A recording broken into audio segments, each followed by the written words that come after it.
Boa noite a todos, que a paz de Jesus esteja conosco hoje e sempre. Antes da gente dar início ao estudo do capítulo 34, gostaria de fazer uma prece e convido vocês todos que elevem seus pensamentos até Deus, nosso Pai, Jesus, nosso Mestre, tá? Envolvendo a todas as pessoas encarnadas e desencarnadas que participam desse estudo, em muita luz, em muita paz, em muito amor. Nós sabemos que não existe espaço e tempo, que estamos todos conectados através da nossa mente, do nosso pensamento. Vamos cumprimentando a equipe do Chico Xavier, esses mentores que ajudam a facilitar esse estudo, agradecendo a sua presença constante, a sua ajuda. Agradecemos também a André Luiz e a Emmanuel por todo esse trabalho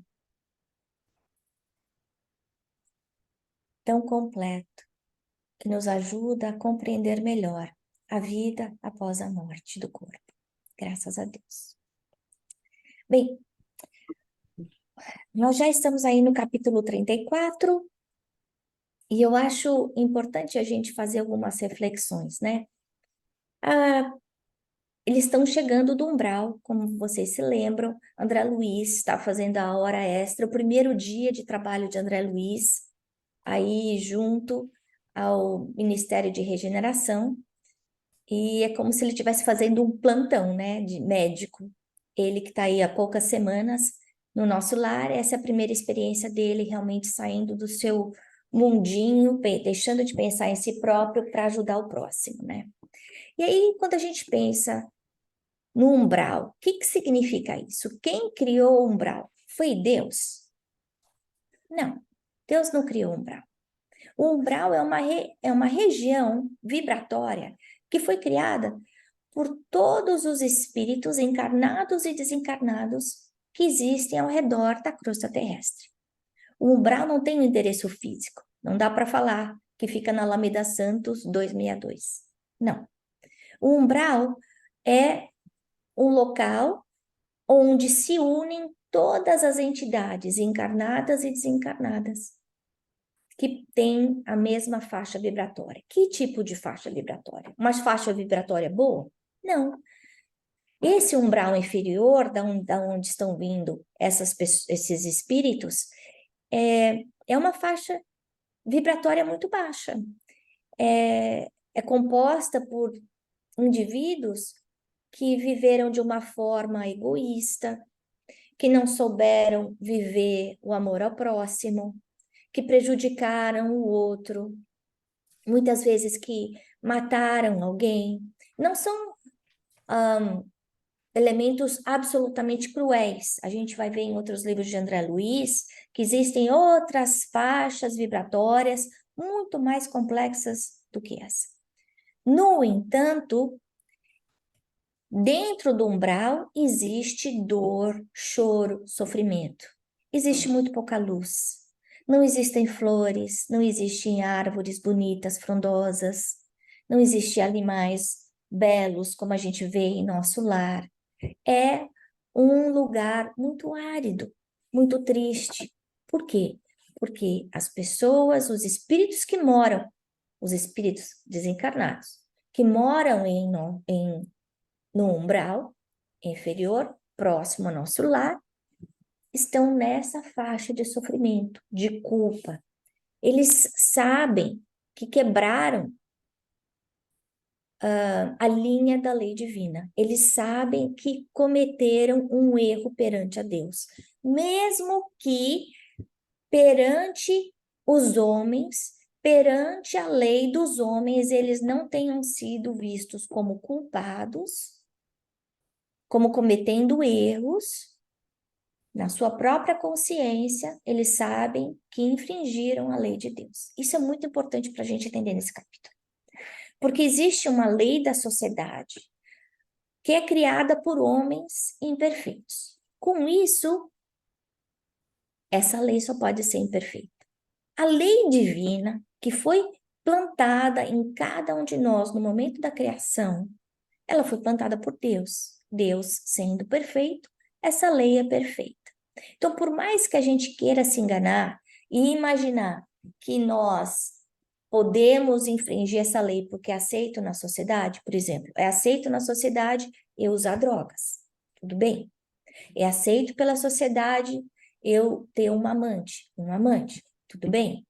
É aceito na sociedade, foi aceito na sociedade durante muito tempo a escravidão. Então, eu não estou fazendo nada errado. Mas a gente sabe, já aprendeu pela doutrina espírita, já aprendeu através de Jesus há 2000 anos atrás, que o correto é eu fazer para o outro aquilo que eu gostaria que o outro fizesse para mim, ou eu não fazer para o outro aquilo que eu não quero para mim. Então, se eu não quero ser maltratado, se eu não quero ser espancado, se eu não quero ser violentado, roubado, desrespeitado, eu não devo fazer isso com o outro, né? Então, é importante a gente saber que Deus não criou umbral. Nós criamos o umbral através do nosso pensamento. E a gente vai entender por quê. Por quê? Porque no plano espiritual, Kardec nos diz que o pensamento é a mesma coisa que a gente aqui no plano carnal usa as mãos. Então, se aqui a gente usa as mãos para construir casa, para construir carro, no plano espiritual a gente só usa o poder do pensamento e da vontade. Então, essas pessoas, esses indivíduos, eles estão criando incessantemente lugares tristes, frios, de sofrimento, de dor, porque é isso que eles têm dentro deles.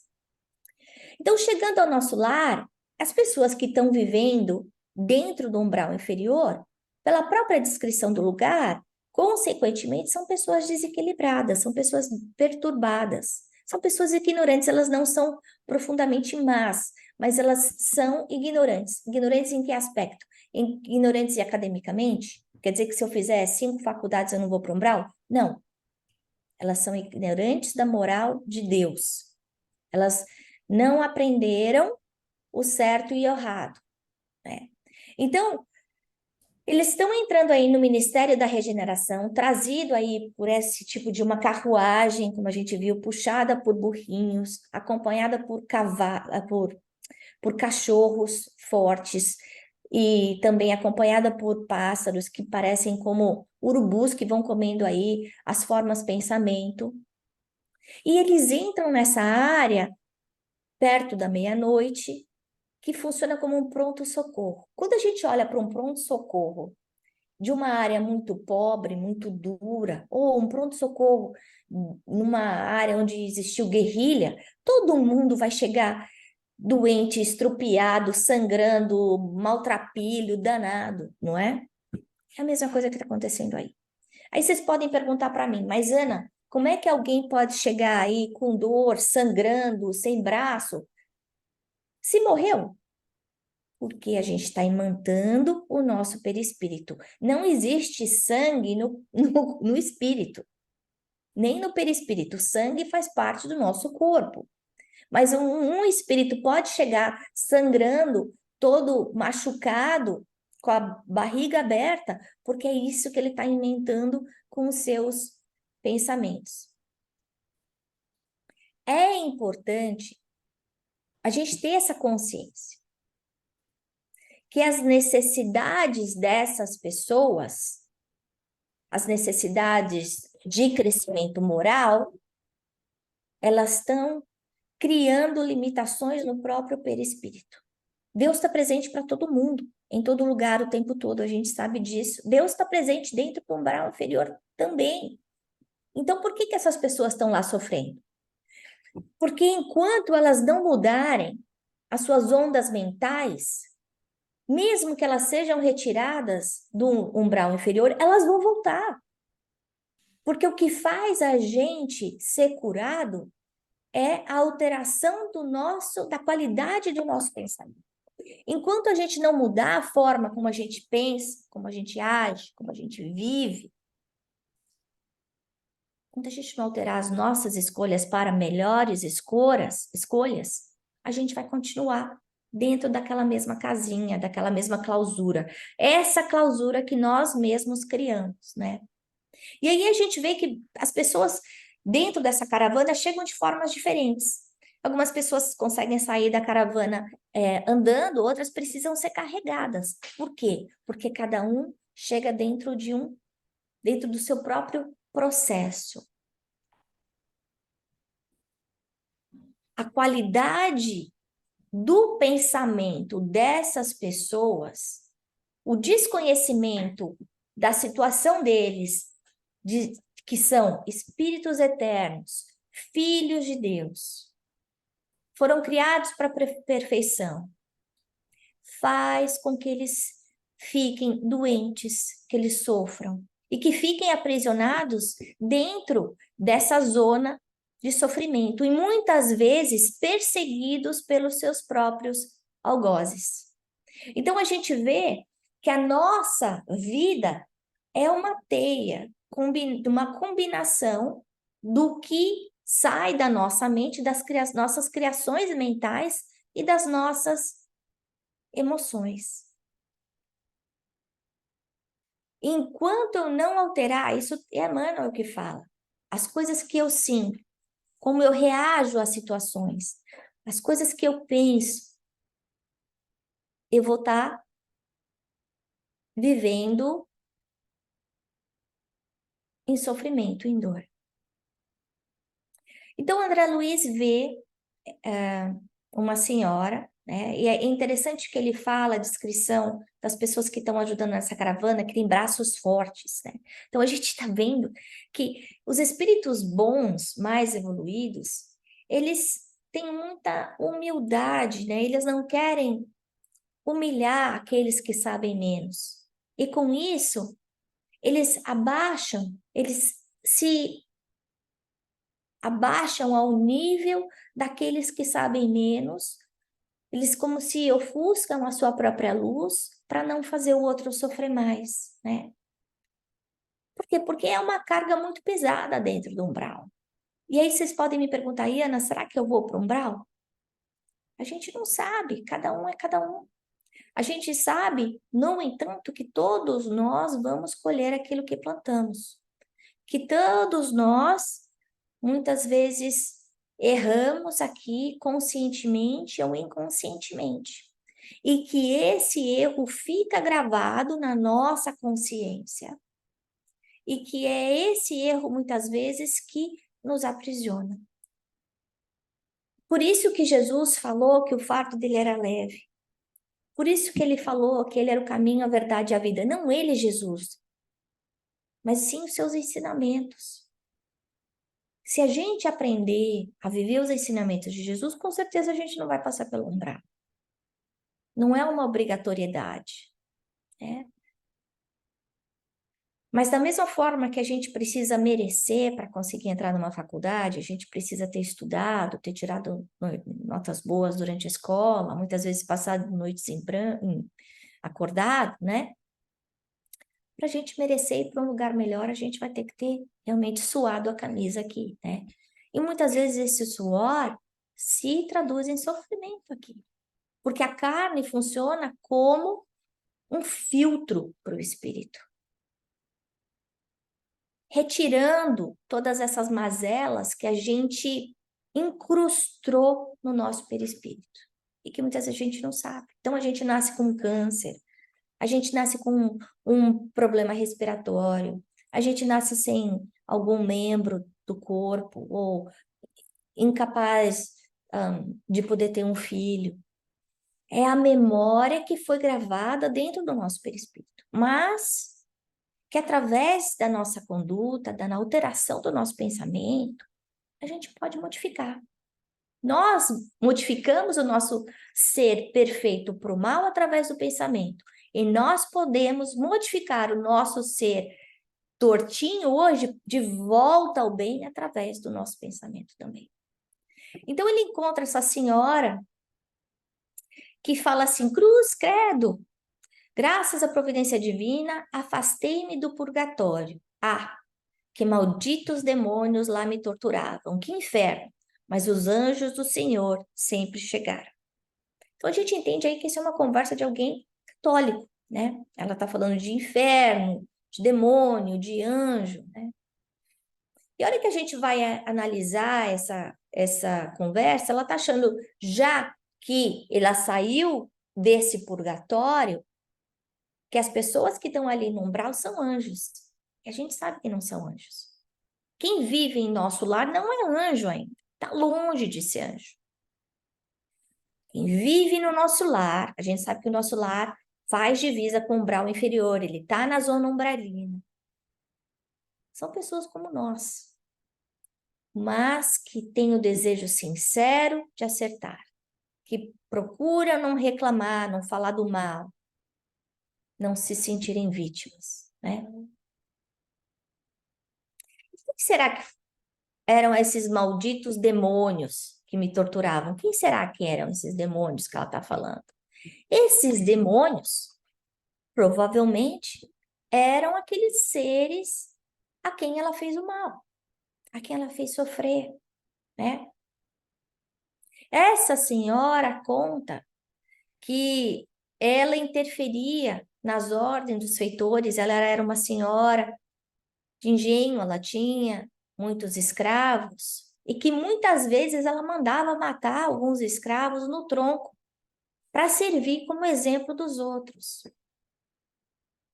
E muitas vezes ela separava mães de filhos, separava famílias, para simplesmente ter mais harmonia doméstica. Agora, essa senhora católica é uma religião cristã. A gente consegue imaginar Jesus fazendo isso? Fazendo alguém morrer num tronco, espancado? A gente consegue imaginar Jesus julgando alguém? A gente não viu Jesus julgar ninguém nenhuma vez. A gente consegue imaginar Jesus separando famílias? Um pai, uma criança, uma mãe de uma filhinha? Não. Então, o que está acontecendo? Essa senhora tinha religião, mas ela não tinha religiosidade. O que ela fazia? Ela fazia as coisas erradas por ignorância da seita, do grupo com quem ela se comungava, né? Ela fala aí do padre que ficava com ela, que ajudava na comunhão, na hora de confessar, mas ela não tinha religiosidade. A religiosidade nem sempre faz com que a gente precise ter religião, porque a religiosidade é um aspecto moral. Tem muito ateu que é muito mais religioso do que muito espírita, ou muito católico, ou muito judeu. Porque isso tem a ver com a nossa conduta moral, né? E aí, uma coisa que a gente percebe no plano espiritual é que a nossa crença, essa mulher, uma católica, vira a nossa verdade. Então, na cabeça dela, ela estava no purgatório, ela estava lá com Satanás do lado e ela foi resgatada pelos anjos.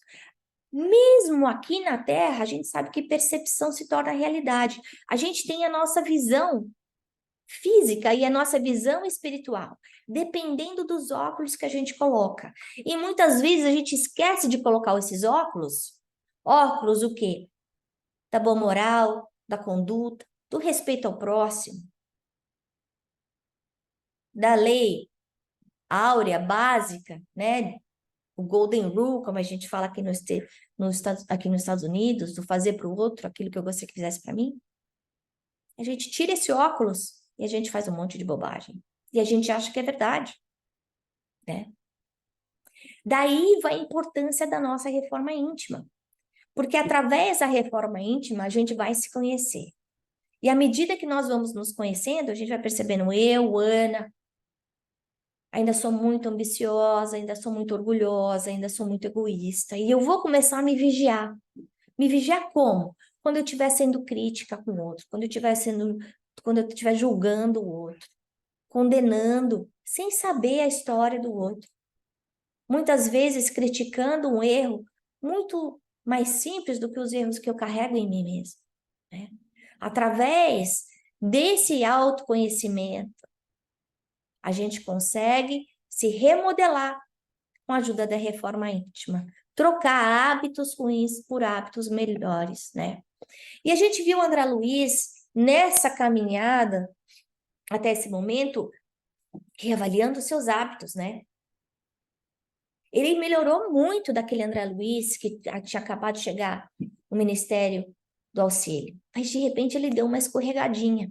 E ele começa a fazer as perguntas para essa senhora, usando de curiosidade sem solidariedade, usando de malícia, como ele fala. Era um interesse egoístico. Ele voltou aos seus hábitos de passado, ele esqueceu os conselhos que a mãe de Lísias tinha dado para ele, a dona Laura. André Luiz não é uma pessoa que foi colocada nesse livro simplesmente. André Luiz somos nós mesmos.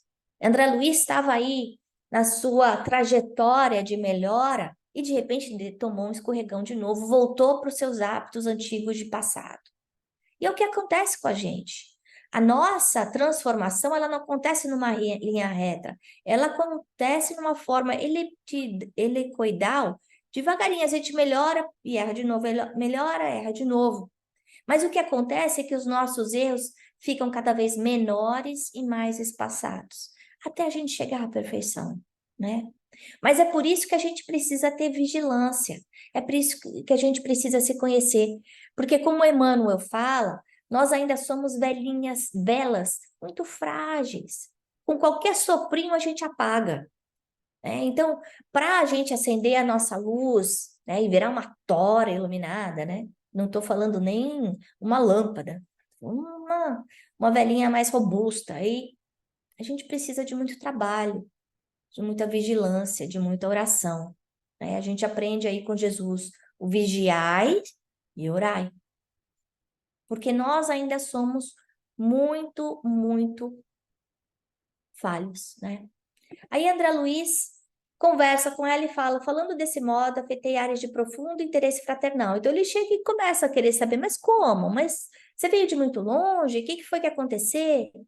Como costumava fazer na terra, esquecendo por completo as sábias recomendações da mãe de Lísias, né? André Luiz estava conversando com uma pessoa desequilibrada, colocando lenha na fogueira sem um objetivo maior de ajuda. Porque uma pessoa que está desequilibrada, ela não está pronta para conversar e nem receber ajuda, né? A gente vem de uma história de muito sofrimento, de muita dor.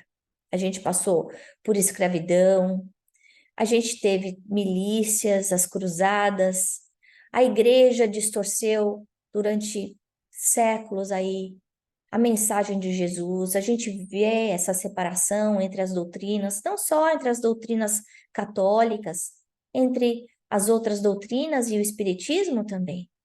Por quê? Porque os homens são falhos.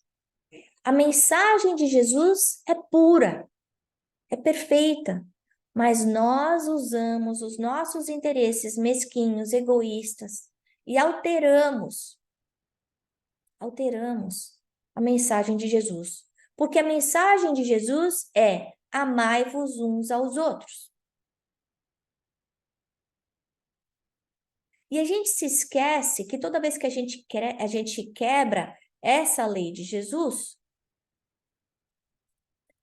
a gente se endivida. E a gente se endivida em dois planos. Aqui no plano carnal e no plano espiritual também. As consequências dos nossos atos são atemporais. Eu posso não colher imediatamente nessa encarnação, mas eu vou colher no plano espiritual e vou colher na hora do resgate em outra encarnação. Isso é muito importante. A gente tem que passar por aquele... Isso está em Kardec, que a gente tem que primeiro ter reconhecimento dos nossos erros. A gente precisa reparar os nossos erros. E depois a gente precisa resgatar as nossas dívidas, né? No Evangelho segundo o Espiritismo, né, a gente vê Kardec falando o que é a verdadeira caridade, que é uma caridade moral além da material. Porque muitas vezes, para muitos de nós, dar uma roupa, dar um sapato, dar uma comida é fácil. O duro é ter paciência, ter tolerância, conseguir perdoar. Perdoar não uma vez, mas 7 vezes, 70 vezes cada falha da mesma pessoa. A mesma falha da mesma pessoa. E a mensagem aí de Jesus, 7 vezes, 70 vezes, significa infinitamente. Quantas vezes forem necessárias. Por quê? Porque o nosso próximo é o nosso irmão. Irmão como?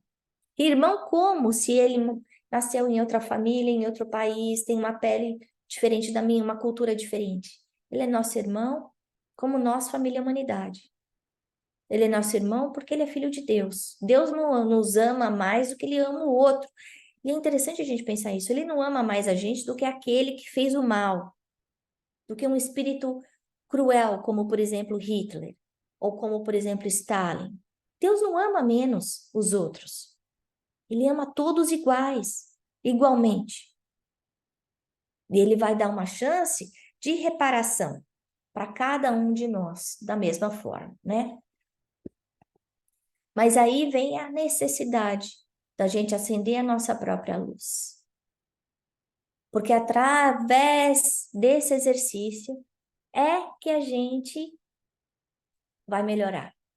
Enquanto a gente estiver perseguindo o assunto que não faz da nossa alçada, enquanto eu ficar querendo saber, mas de onde ele veio? Mas por que que ele faz isso? Mas por que que ele sofreu tanto? O que que aconteceu com a mãe dele? O que que aconteceu com o pai dele?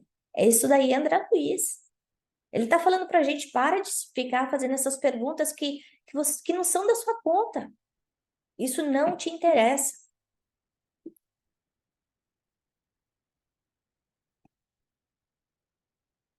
E aí essa senhora fala de uma coisa muito importante, que é essa desinformação, né? Para ela, como ela fazia confissão, estava tudo certo. Ela podia fazer o mal que fosse. E aí ela ainda continua. Padre Amâncio, e ela se confessava todo mês. Nosso virtuoso sacerdote disse-me na confissão que os africanos são os piores entes do mundo, nascidos exclusivamente para servirem a Deus no cativeiro. Isso é verdade? Não, não é verdade. Nós todos somos criaturas de Deus, filhos de um mesmo Pai, todos criados. Hoje eu tenho a pele branca, nasci no Brasil, vivo em Porto. Na outra vida, eu posso nascer um homem na África. Por quê? Porque o corpo é apenas uma roupagem temporária que envolve o nosso perispírito. Esses espíritos que estavam fazendo essa senhora sofreram os seus obsessores. E esses obsessores não estavam só no plano espiritual. Quando ela estava encarnada, com certeza eles estavam atrás dela também. A morte sanguínea não extermina o ódio. Isso está no Evangelho segundo o Espiritismo também. A ligação no plano espiritual é feita pelo amor e é feito pelo desamor, pelo ódio. A única forma da gente selar, terminar essa história de algoz, vítima, é se a gente aprender a amar. Por isso que Jesus falou, vai e se reconcilia com seu inimigo enquanto há tempo. Porque se nessa vida alguém é meu algoz, é porque em outra vida eu fui o algoz daquela pessoa. Né? E aí a gente precisa cortar esse círculo vicioso, né? Reconhecendo os nossos erros, reparando as nossas falhas e resgatando as nossas dívidas perante a lei divina. A gente sabe que plantando o amor, a gente aí zera todas as coisas ruins que a gente fez no passado. Às vezes plantando amor para outras pessoas. Não é necessário plantar um amor para a mesma pessoa a quem a gente fez o mal, mas é importante a gente ter consciência do mal que a gente fez e a gente procurar reparação, né? Aí Narcisa vira para ele e fala: André, meu amigo, você esqueceu que estamos providenciando alívio a doentes e perturbados? Que proveito lhe advém de semelhantes informações? Para que você está fazendo essas perguntas, André? Os dementes falam de maneira incessante, e quem os ouve, gastando interesse espiritual, pode não estar menos louco. Ela, de uma forma muito educada, enquadrou André imediatamente. Falou, André, para de fazer isso, meu filho. Está errado. Então, para a gente fechar o estudo de hoje, lembrando que o nosso progresso é feito de erros e acertos. Então, muitas vezes a gente quer, exige de nós aquela perfeição. Então, eu não acredito que eu fiz a mesma coisa errada. Eu cometi esse erro de novo, eu perdi a paciência de novo, eu briguei de novo, eu menti de novo. A gente precisa ter consciência e começar de novo. E pensar, não vou errar mais. Era isso que Jesus falava. Vai, não peques mais. A reforma íntima é uma ação diária, constante. E é individual. Eu não consigo fazer reforma íntima para o meu marido, para o meu filho, para minha mãe, para o meu pai. Eu só consigo fazer para mim mesma. E a terceira coisa que eu queria lembrar a todos nós, num momento tão conturbado quanto a gente vive hoje, num planeta que está com tanto sofrimento, isso de não comentar o mal. Porque à medida que a gente comenta o mal, a gente está dando asas para esse mal, né? Então, é isso que eu tinha para falar para vocês. E agora a gente vai abrir para as nossas perguntinhas e comentários. Quem quer comentar?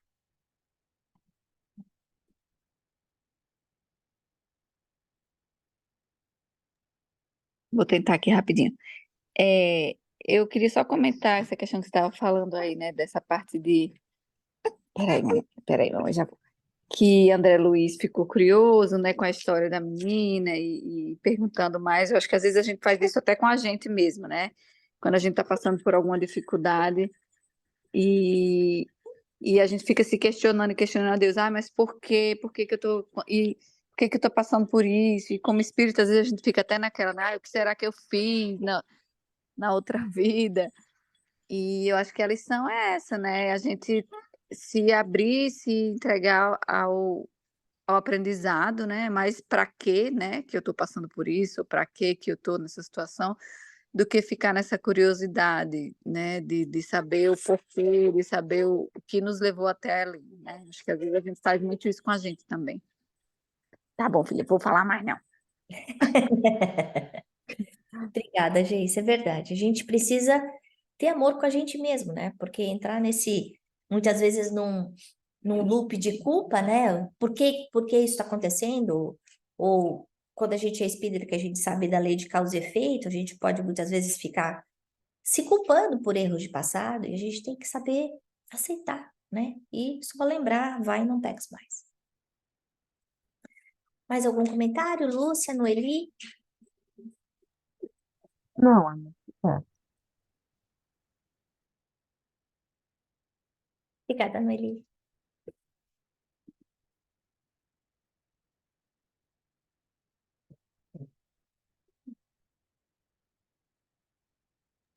Dona Lúcia, você está no mudo, se você estiver falando.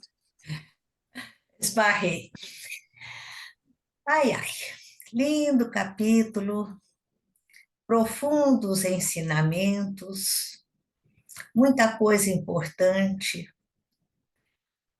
mas é, deixa bem claro como o nível dos seres humanos que habitam o planeta Terra ainda deixa muito a desejar. Mexeu comigo ver o padre Adramâncio, né, que ele chama? O vigário lá, amiguinho da velhinha.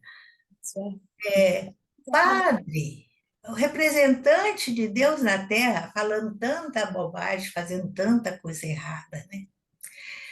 Então, isso é em função do nosso singelo grau evolutivo. No geral todo, o capítulo é muito esclarecedor. Mas o que mexeu mais comigo, eu registro sempre aquilo que toca o meu coração, foi aquele momento em que nós vemos a explicação de como é a ajuda dos bons espíritos. Vocês estão lembrados? A Ana falou que eles apagam, diminuem a própria luz, baixam o seu padrão vibratório para não humilhar o outro. Coisa linda, né? O amor de verdade é diferente, né? Esse reduzir a luz para não humilhar é uma vivência efetiva de amor, muito amor, né? E nessa hora eu estava pensando, nós que nos dizemos espiritualizados, feito padre, feita a velhinha recém-desencarnada, ainda não sabemos amar dessa forma. O nosso amor foi o que me ocorreu aqui na hora. É como mertiolate. Mesmo quando a gente está bem intencionada, que a gente quer ajudar, que a gente quer fazer uma coisa boa, a gente faz de uma maneira ardida, doída, né? Ah, é uma ajuda boa, mas ainda não é a ajuda do verdadeiro amor. Então, enquanto eu fui pensando isso tudo, eu fui raciocinando que realmente cabe a cada um de nós, principalmente nós que estamos na doutrina espírita, trabalhar bastante, nos empenharmos muito para crescer no amor, para melhorar essa nossa qualidade do amor. E Ana falou, isso vai ser possível quando nós levarmos muito a sério a nossa reforma íntima. A gente não viver na vida sem pensar, seguindo impulsos, não. É sempre pé no chão, pensando o que eu estou fazendo, o que eu estou falando, como é que eu estou usando o meu tempo e como é que eu estou cumprindo a minha tarefa, né? O indispensável que eu senti, fechando esse capítulo de hoje, é que nós devemos trabalhar sempre o nosso desejo sincero de acertar. Que Jesus nos abençoe nesse sentido. Graças a Deus. E assim nós vamos agradecendo aos mentores aqui presentes, a equipe de André Luiz, que nos inspirou. Pedir a todos eles que derramem sobre todos nós ondas de amor, de paz, de cura. Essa cura é real, para que nós nos fortaleçam, para que nós consigamos nos transformarmos em pessoas melhores, em homens de bem, homens no sentido de humanidade, pessoas do bem. Fica conosco, Mestre Jesus. Abençoe esse grupo, esse trabalho. Graças a Deus. Obrigada, pessoal.